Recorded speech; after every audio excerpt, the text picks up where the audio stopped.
Now I'm going to jump back and forth here. I talked about the processor, and I mostly just talked about it with the web browser, but I want to give you guys a few more details on what exactly performance will be like. And so I'm going to run a benchmark test, and that way I can give you guys a score, and you can kind of see a better idea of how one performs over the other.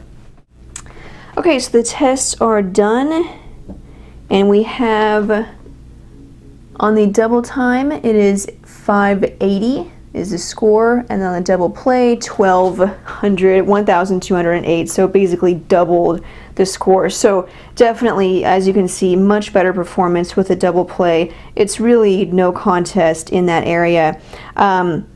Let's take a look at another test, and we'll talk about data speeds. Now, the DoublePlay is a 4G device. It uses T-Mobile's 14.4 megabits per second HSPA plus network. The DoubleTime is not a 4G device. It just uses AT&T's 3G network.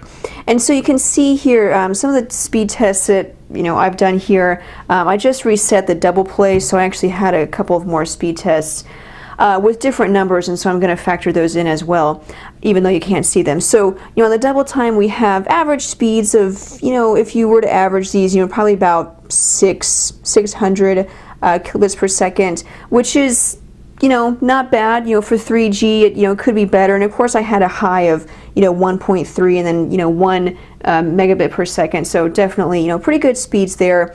On the DoublePlay's end, obviously being a 4G device, that's a huge advantage when comparing it to a 3G device. But as you can see, the speeds were not really as good as they should have been. Obviously you're not going to probably ever reach the 14.4 megabits per second theoretical speeds. But you should still at least get better than 1.2 megabits per second. That's not a bad speed, but for the most part it's 1 to 1.3, say.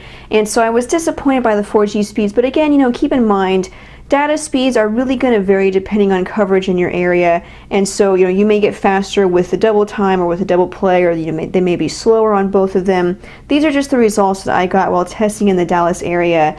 But I will say, even though the results weren't as good as they should have been for 4G, they were still better than what I got on the DoubleTime, simply because it's 4G phone compared to a 3G phone.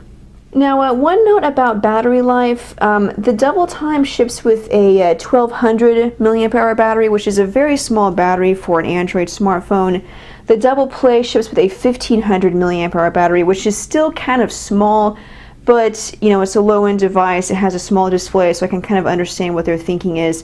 But I can't really give you any definite results on battery life, because I think I may have gotten, I guess, a defective battery or a defective unit with a DoubleTime, because battery life has been terrible, and not just bad as in like, wow, that's really bad battery life, but it's terrible as in like, this isn't normal. I can have it at 50 or 60% and play a game for literally 2 minutes, and it'll drop down to like 40 or 30%. I mean, it's absolutely ridiculous. So I think I just got a bad battery, or there's something wrong with it. I've read other reviews, and those are not the results that everyone else got. So I won't be able to give you any definite comparisons on battery life besides just the numbers, 1200 milliamp hour battery compared to a 1500 milliamp hour battery.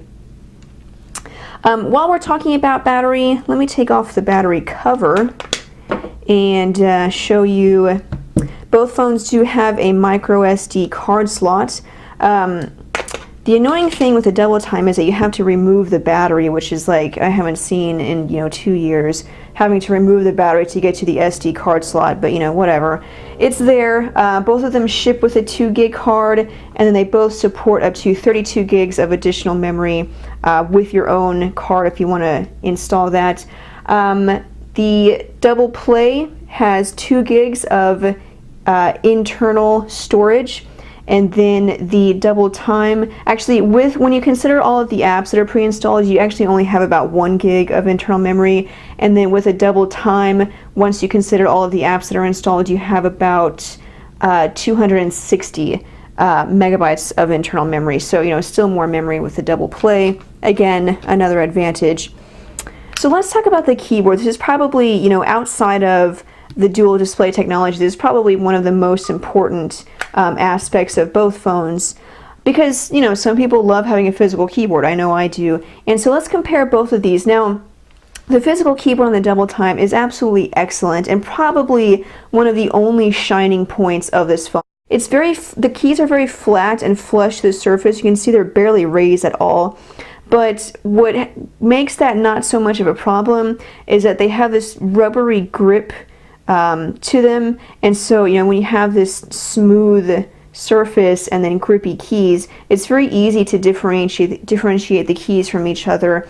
And overall, it's just an excellent keyboard. Now on the DoublePlay, you know, one of the questions I had was, okay, I have this display right in the middle of the keyboard, which means it's chopped in half and spread apart, and that to me just seemed very awkward. Like, there is no way I'm going to be able to type on this. It's going to be impossible. But actually, it was very easy to get used to. Now, obviously, you do have to get used to the fact that, you know, okay, I can't reach my thumb across to get to the T or the G, which is what, you know, you may do on another keyboard. You know, once you accept, you know, okay, I can't do that, and you get used to that fact, it's actually very easy to type on, you know, just as easy as the DoubleTime. The quick brown fox jumps over. So you can see kind of an example there. These keys are very different. They're not rubbery and grippy like these are, and they're also more raised. You can see they have this kind of bubble design. But, you know, like I said, they're not rubbery and grippy, so they are kind of slippery. But it really didn't give me any problems. You know, I think the separation, you know, having the raised design means that there is enough separation between them, even if they're not island-style keys.